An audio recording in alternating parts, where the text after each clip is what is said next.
Hello, my dear friends. In the past week or two, I have, like many people, had to face some personal issues that I thought I had dealt with some time ago. And the issues that I would like to talk to you about in this short video is about inner woundedness. Inner woundedness is something that can really hit us out of the blue. And often it happens when we are at our most vulnerable or at a low point in our life. Through personal circumstances, I was taken off guard, and it left me feeling very vulnerable indeed. But rather than run away, I was guided to go into prayer. And just rather than use someone else's long-winded words, I just sat in silence. And I looked at a picture behind me, the Archangel Metatron, that was commissioned for me in 2003 on Paddy's Day with a message to Brother Sean Jude Bradley to heal souls broken by man and ignorance and pain. And I momentarily almost lost my breath, because that painting just returned last Sunday when I felt all hell had let loose. But it came back having been on the road supporting many different people and their needs and situations. But he'd come home to help me. The title that I'm guided to use for this video is called Inner Woundedness. And inner woundedness can relate to an inner wounded child, but a lot of people I've supported in my life's work, both as a nursing monk, as a nurse, and now as an enclosed contemplative Franciscan monk, an independent of the Catholic Church, but still a Catholic Christian, but not buying into all of that dogma and fear. I would say to you that many have not had an inner wounded child, like I have. But having said that, an inner woundedness prevails in many of us. But what is inner woundedness? What are the causes of inner woundedness? Well, before doing the video, I sat quietly and I just asked Jesus for guidance. What do you want me to say? And first I want to reflect on a beautiful quote sent to me by a dear friend of our community, Paul, who is a wonderful man and a Buddhist, and how appropriate to be reading it today on the Feast of Wesak, a great Buddhist festival.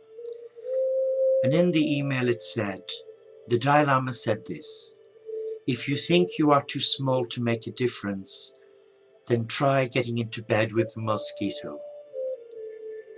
Fascinating, isn't it? But no, what are the blocks to causing inner woundedness? And I was guided to make a few notes. And maybe, just maybe, there might be something there that might just trigger something for you. Procrastination can actually cause inner woundedness, along with a fear of self, a fear of making decisions, a fear of life, a fear of living, a fear of being unable to cope with all that life throws at you. Maybe there's a hate for self. Maybe you grew up in a dysfunctional family like I did as a young Catholic in beautiful Ireland, a land of saints and scholars, but where there was an innate fear, a religiosity that sapped your very lifeblood. But not in all families, but in certain families, as in mine, there was a great fear of the parish priest. And that obviously grew over the years. hate for self, a real self-hatred, and a hatred for others because you're not at peace. Abandonment. If we were abandoned as a child, as a young babe, abandonment issues continue throughout our adult life, and they leave us so vulnerable, don't they, and fractured. And what about envy? Today we live in a beautiful world, God's creation. I'm so blessed to live here in this beautiful part of the South Lakes. I thank God every day, but there are many who are resentful and envious that the Joneses have more than they have. So there's an envy building up and taking away their peace. Anger issues. We're not able to deal with our anger. Anti-God for the state of the church and how God's designated representatives have abused children. There's a whole multiplicity of things, but another one would be illness, disability. You're well 1 minute and then out of the blue, you become beholden to others. Like me, I was a professional carer as a nurse for many years, and then suddenly I'm in receipt of caring myself.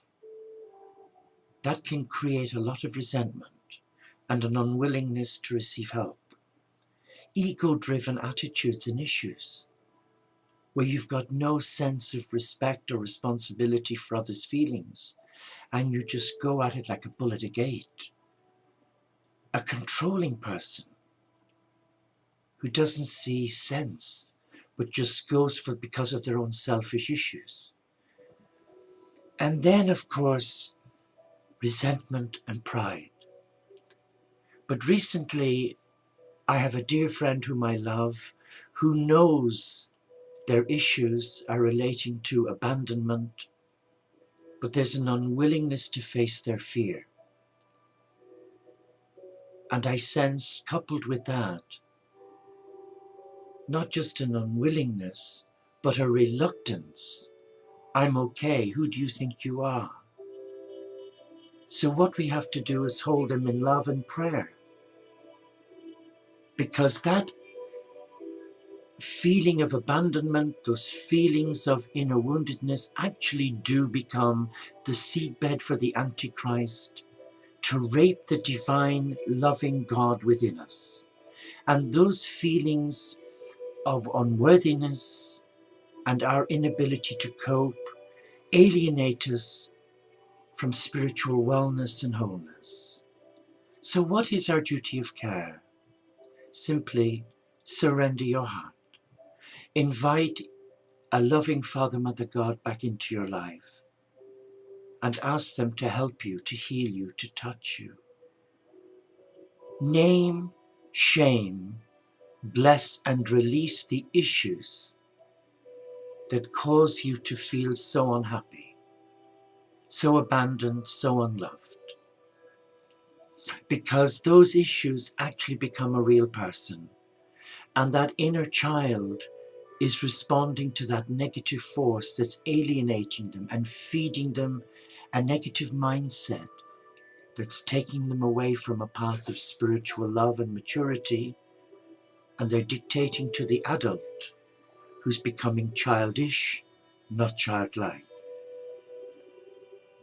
So to experience the healing touch of our inner woundedness from a loving Father, Mother, God of all faiths and none, we have a duty of care. And that duty of care must begin with me. And that means kneeling down and saying, I'm sorry, and inviting the Holy Spirit of love, of freedom, to allow us come back to Mother Earth and embrace a loving God through the cathedral of life, the soul of Franciscan simplicity, where we are at one with nature and God.